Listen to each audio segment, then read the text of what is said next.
La bourse de Paris reculait mardi peu avant sa clôture, un retrait de 0,75% à 4 668 points.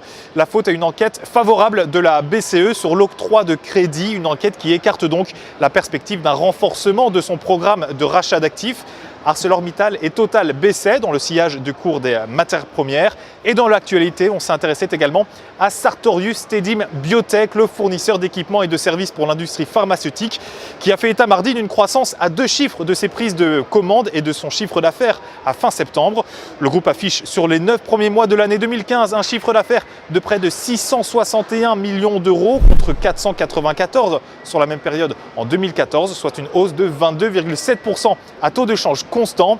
Sartorius Stedim Biotech prenait mardi après-midi à Paris plus de 5% autour des 296,50 €. Les analystes de l'Obsa ont un avis haussier sur cette valeur. Un mot aussi sur l'un des leaders mondiaux de l'électronique de défense, à savoir Thales, puisque Thales annonce la signature d'un accord définitif pour l'acquisition de Vormetric, fournisseur de solutions de protection de données stockées dans une infrastructure physique, virtuelle ou dans le cloud.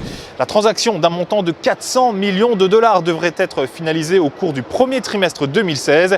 À la Bourse de Paris, le titre de Thales reculait de près d'1,5%, juste sous les 62 €. Il recueille un avis négatif de la part des analystes de l'Obsa. Avant de se quitter, place à la recommandation du jour avec aujourd'hui Saint-Gobain.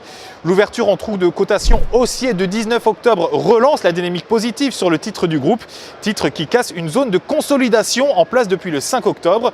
Du côté des indicateurs, la moyenne mobile avant séance s'est retournée à la hausse, tandis que le RSI évolue en territoire positif.